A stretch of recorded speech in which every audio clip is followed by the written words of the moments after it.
Hello friends, SEO Vikas here. हमें सबको पता है कि एसईओ हमारी कैसे हेल्प करता है गूगल के टॉप 10 रिजल्ट्स के अंदर आने में। लेकिन अगर हमारे वेबसाइट में कुछ ऐसे टेक्निकल इश्यूज हो जाए तो कभी कभी हमें पता भी नहीं लगता है और उसकी वजह से हमारे कितना भी अच्छा हम आर्टिकल लिख लें, हमारे वो आर्टिकल गूगल के अंदर रैंक नहीं कर रहे होते हैं। तो आज हम कुछ ऐसे ही कॉमन इश्यूज की बात करने वाले हैं, यानी कि कुछ कॉमन टेक्निकल एसईओ इश्यूज की बात करने वाले हैं जो कि आपको ध्यान रखना चाहिए और टाइम टू टाइम चेक करते रहना चाहिए। अगर ऐसी कोई एरर आपकी वेबसाइट के ऊपर आ रही है तो जल्द से जल्द उन्हें आपको सॉल्व करना चाहिए। अगर आप चैनल पे नए हो तो चैनल को सब्सक्राइब कर लेना, वीडियो अच्छी लगती है तो लाइक करना और अदर वीडियोस भी हैं उन्हें जरूर आप चेकआउट करिए।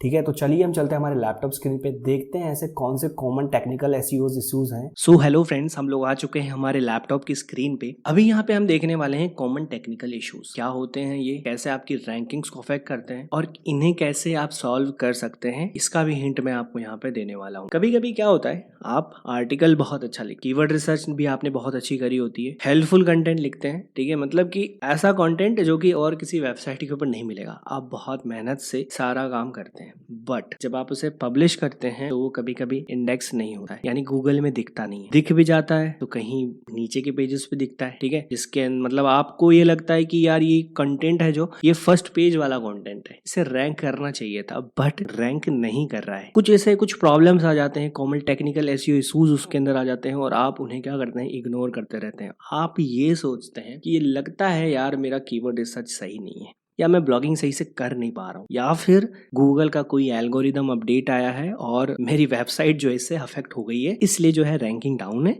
और मेरे आर्टिकल रैंक नहीं कर रहे होते।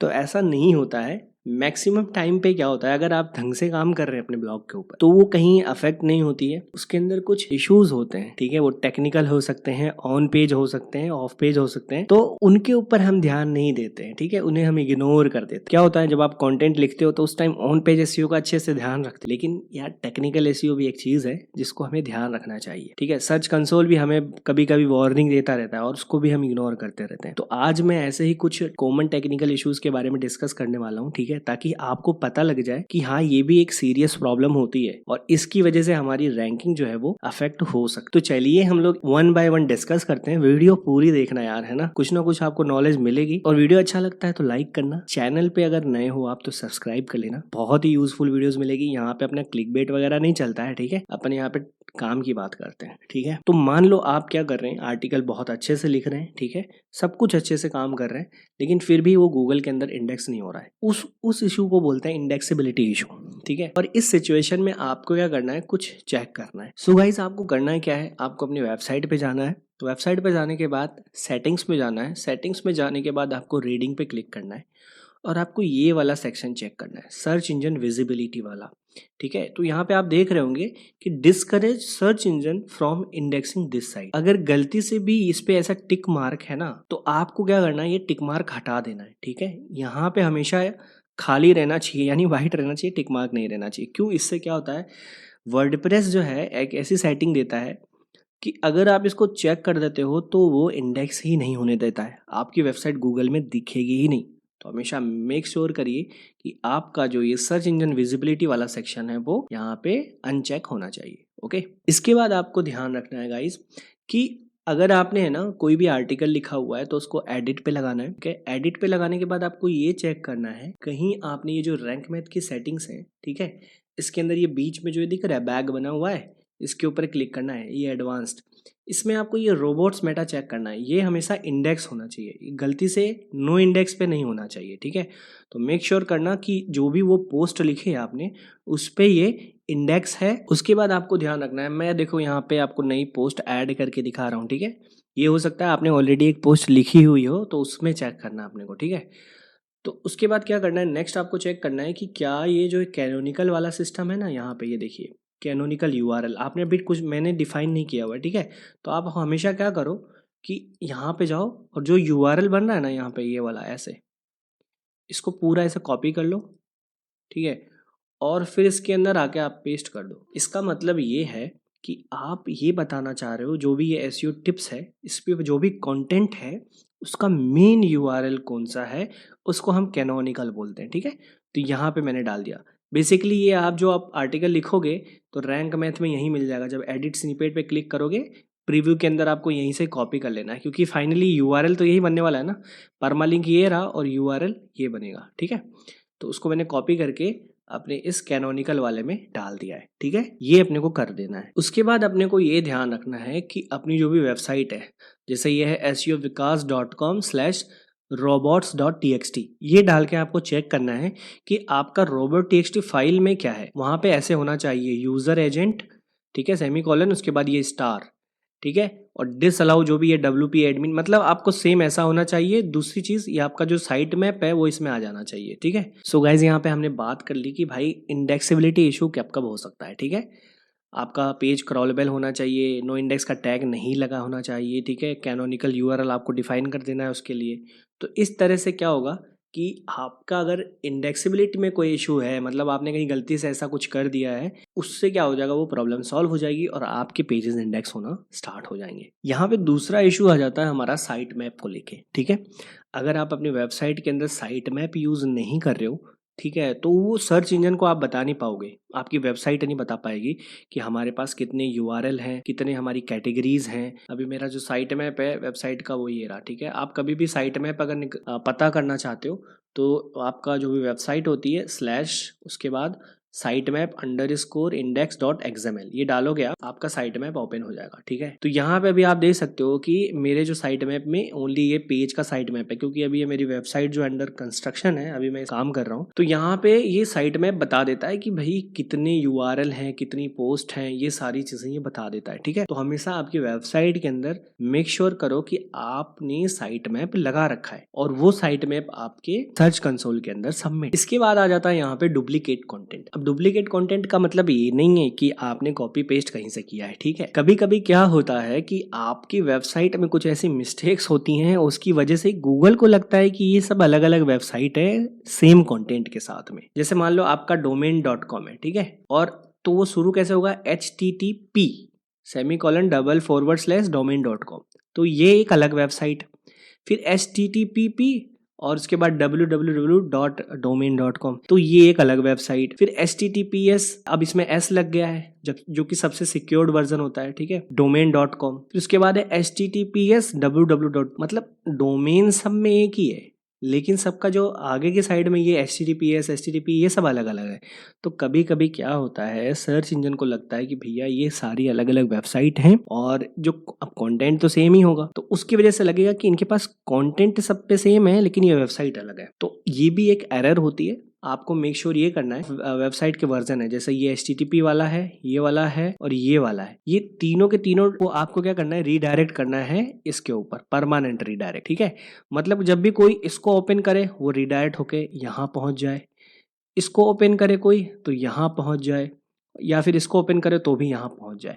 तो आपको पहुंचाना कहाँ पे है, ये जो ब्लू कलर में हाईलाइटेड है https उसके बाद ये जो है $/domain.com पे, ठीक है। तो इसके ऊपर आप YouTube पे भी सर्च कर सकते हैं कि कैसे हम अपने वेबसाइट के अदर वर्जन्स को इसके ऊपर रीडायरेक्ट कर सकते। तो अगर ये वाली मिस्टेक है, मतलब कि आपकी वेबसाइट इस पे भी ओपन हो रखी है, मतलब ओपन हो रखी है इसका मतलब ये नहीं, जब आप वेबसाइट को ब्राउजर में डालोगे तो यूआरएल जब चेक करोगे, अगर आपको यूआरएल भी वहां पे ये दिख रहा है ना, www भी दिख रहा है साथ में, तब यहाँ पे आपको ध्यान देना है कि भैया रीडायरेक्ट करने की जरूरत है अपने को, ठीक है। इसके बाद हमारा नेक्स्ट है ये ब्रोकन पेजेस। ऐसे पेजेस जो कि नॉट फाउंड का एरर देते हैं, मतलब अगर कोई यूजर उसके ऊपर आता है तो वो पेज नॉट फाउंड दिखाता है। जैसे मैं आपको यहाँ पे एक एग्जांपल देता हूँ। अब जैसे आप यहाँ पे देख रहे होंगे कि मेरा यहाँ पे वेबसाइट के बाद एक है कीवर्ड्स, ठीक है। जब मैंने ये वाला यूआरएल डाला तो यहाँ पे दिखा रहा है this page could not be found. इसका मतलब ये क्या है, 404 एरर है ये, ठीक है। तो अगर आपने कोई ऐसा आर्टिकल लिखा था, ठीक है, ऐसा कोई पेज बनाया था जो कि गूगल के अंदर इंडेक्स हो गया है और अब वो पेज आपने क्या किया है, डिलीट किया है या डिलीट हो गया है किसी कारणवश, तो आपको क्या करना है, इस पेज को रीडायरेक्ट करना है, उसी से रिलेटेड किसी पेजेस के ऊपर कर देना है रीडायरेक्ट, या फिर आप होम पेज पे भी रीडायरेक्ट कर सकते हो। पहले पेज एग्जिस्ट करता था, यानी जो ब्लॉग पोस्ट पहले थी अब नहीं है, यानी कि डिलीट हो गई है, उसको कहीं से बैकलिंक मिली हुई थी, ठीक है। तो अभी क्या होगा कि अगर वहां पे क्राउलर अगर वहां से आता है जहां पे आपको बैकलिंक मिली हुई है, अगर वहां पे कोई क्लिक करता है तो आपके पेज पे जब आएगा तो वहां पे नॉट फाउंड दिखाएगा, यानी कि कंटेंट है ही नहीं। तो उससे क्या होगा, एक एरर जनरेट होगा और गूगल समझ जाएगा कि भाई इनके जो भी वेबसाइट है इसके ऊपर 404 का एरर आ रहा है और हमें इस लिंक का फायदा इन्हें नहीं देना है, यानी इस बैकलिंक का फायदा इनको नहीं देना है। अपने मेक श्योर आपको ये करना है, अगर वो डिलीट हो गया है तो उसको आप या तो होम पेज पे रिडायरेक्ट कर सकते हो या उससे रिलेटेड किसी पोस्ट के ऊपर रिडायरेक्ट कर सकते हो। अब यहाँ पे हम बात करेंगे ब्रोकन लिंक्स का। क्या होता है, कभी कभी आप आर्टिकल लिखते हो और उसको पब्लिश कर देते हो, ठीक है। अब उस आर्टिकल को आप कहीं दूसरे आर्टिकल में इंटरनल लिंक नहीं करते हो, यानी कि जैसे आपने लिखा कीवर्ड्स पे, एक आर्टिकल लिख दिया कीवर्ड्स के ऊपर, ठीक है, उसको पब्लिश कर दिया, लेकिन जब उसका एक यूआरएल बनेगा ना तो उसको आपने कहीं और मेंशन किया ही नहीं है। गूगल उस पेज को कैसे इंडेक्स करेगा, या तो आप साइट मैप के थ्रू आएगा वो, ठीक है, या फिर वो कहीं पे बैकलिंक मिली हुई उसी के थ्रू आएगा। लेकिन आपने अपनी वेबसाइट में कभी कहीं उसको मेंशन ही नहीं किया, क्योंकि अभी वो नया कंटेंट है। तो हमेशा आपको ये करना है कि उसको है ना कहीं इंटरनल लिंक कर देनी है। जैसे कीवर्ड के ऊपर आपने लिखा आर्टिकल, तो आपने अगर कहीं पहले एसईओ वगैरह पे लिखा होगा तो वहाँ जरूर कीवर्ड्स के यूज़ किया ही होगा। तो आपको उस आर्टिकल को एडिट पे लगाना है और इस नए आर्टिकल को वहाँ इंटरनल लिंकिंग कर देनी है। आई होप आप समझ गए होंगे। और ऐसे पेजेस जो कहीं इंटरनल लिंक नहीं होती है उनको अपन बोलते हैं ऑर्फन पेजेस। दूसरा, कभी कभी क्या होता है कि आपने जैसे इंटरनल लिंकिंग की किसी पेज की, लेकिन उसमें जो यूआरएल है वो एचटीटीपी वाला है। जैसे अभी मैंने बात की, सबसे सिक्योर्ड वर्जन जो होता है वो एचटीटीपीएस वाला होता है, ठीक है। और जो ये एचटीटीपी वाला होता है ना, इसमें गूगल एक एरर दिखाता है कि साइट इज नॉट सिक्योर। मतलब या तो आपकी वेबसाइट पे या आपके किसी आर्टिकल पे कोई यूज़र आया है और उसने किसी लिंक पे क्लिक किया जो कि आपकी ही वेबसाइट की लिंक है, और उसको सामने अगर ऐसी एरर दिखती है तो एक यूज़र एक्सपीरियंस ख़राब होता है यहाँ पे, ठीक है। और गूगल को भी पता लगता है कि भाई ये पेज जो है वो नॉन सिक्योर पेज को लिंक कर रखा है, ठीक है। तो मेक श्योर करो आप हमेशा कि ऐसा गलती आपके साथ ना हो, और आप अपनी जो भी आर्टिकल्स रैंक नहीं कर रहे हो तो उसके अंदर जाके चेक भी कर सकते। इसके बाद हमारा यहाँ पे आ जाता है मोबाइल एक्सपीरियंस इश्यूज। मतलब कि आपकी वेबसाइट पे कोई यूज़र आया मोबाइल का यूज़ करके और उसको क्या करना पड़ रहा है, जूम करना पड़ रहा है, ठीक है। उसको सही से स्क्रॉल नहीं हो रहा है, या फिर उसको है ना मतलब बड़े बड़े अक्षर दिखाई दे रहे हैं, या फिर बड़े बड़े वर्ड्स दिख रहे हैं, इमेजेस इधर उधर दिख रही है। तो ये क्या होता है, मोबाइल एक्सपीरियंस इश्यूज था। इसमें आप क्या कर सकते हो, थीम चेंज कर सकते हो कि मोबाइल फ्रेंडली थीम यूज़ कर सकते। आई होप आप समझ गए होंगे। तो आपको ये ध्यान रखना है, क्योंकि ये जो मोबाइल है ना, मोबाइल एक्सपीरियंस इशू है, ये बहुत ही इंडेक्सिंग के अंदर भी आपका इशू कर देता है और रैंकिंग के अंदर भी। यानी कि आपका आर्टिकल अगर मोबाइल फ्रेंडली नहीं है, ठीक है, या फिर जो आपकी थीम है वो मोबाइल फ्रेंडली नहीं है, तो आपका आर्टिकल भी रैंक नहीं करेगा, ठीक है। इसके बाद एक आ जाता है परफॉर्मेंस एंड वेबसाइट स्पीड। अब आपको सबको पता है, अगर वेबसाइट लोड नहीं हो रही है, ठीक है, तो यूज़र पहली बात तो आ ही नहीं पाएगा।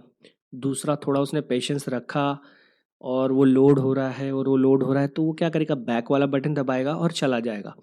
उससे क्या होगा, एक नेगेटिव इम्पैक्ट जाएगा आपकी वेबसाइट का, कहाँ पे, गूगल की नज़रों में। और गूगल सोचेगा भैया ये लोड टाइम इसका बहुत ज़्यादा है, इसे डी रैंक करो, और जो लोग जल्दी लोड करवा पा रहे हैं अपनी वेबसाइट उनको लेके आओ। तो उसके लिए आपको अच्छी होस्टिंग चाहिए होती है। अगर आप चाहें तो क्लाउडफ्लेयर भी यूज़ कर सकते हैं। अगर आप इमेज अपने ब्लॉग पोस्ट में अपलोड करते हैं तो उसको कॉम्प्रेस करके अपलोड करें, ठीक है। उसके लिए आप शॉर्ट पिक्सल एक वेबसाइट है उसका यूज़ कर सकते हैं। तो इस तरह से आप ऑप्टिमाइज़ कर सकते हैं। दूसरी चीज़, आप कोर वेब वाइटल्स को सेटिस्फाई करना रहता है अपने को, ठीक है, जो कि गूगल के सर्च कंसोल में जब आप वहाँ जाएंगे तो आपको पर्टिकुलर यूआरएल्स बता देगा जिसके अंदर लोड टाइम ज़्यादा रहेगा, एलसीपी वगैरह ज़्यादा रहेगा, तो आपको वो चेक करना रहेगा। और अगर ऐसा होता है तो उसके लिए आप फिर क्या अच्छी होस्टिंग यूज़ करो, क्लाउडफ्लेयर वगैरह यूज़ करो, ठीक है।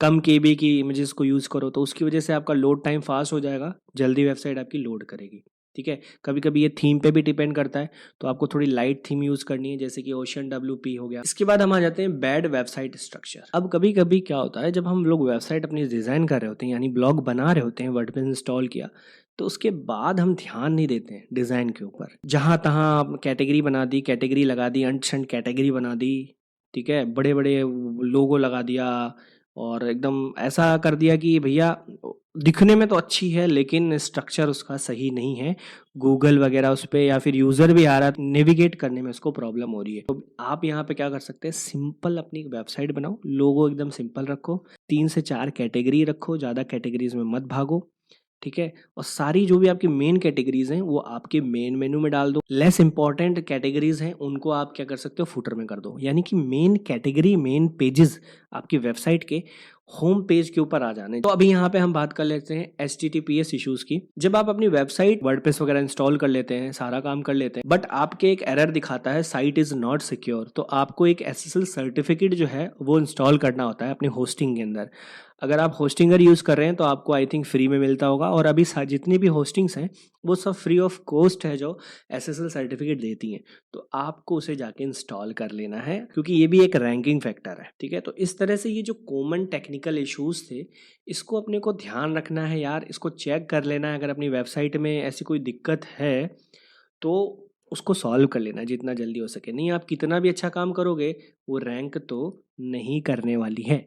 सो गाइज़, आई होप आपको ये वीडियो बहुत अच्छी लगी होगी और मैंने इसके अंदर आपको कुछ इश्यूज़ बता दिए हैं जो कि अराउंड 9 इश्यूज़ हैं, और इन इश्यूज़ को ध्यान रखना, अगर एरर आती है उन्हें सॉल्व करना एक ब्लॉगर का काम होता है, एक SEO एक्सपर्ट का काम होता है। सो आई होप आपको ये वीडियो बहुत अच्छा लगा होगा। अगर ये वीडियो अच्छा लगा हो तो लाइक करके जाना और सब्सक्राइब करके जाना चैनल को।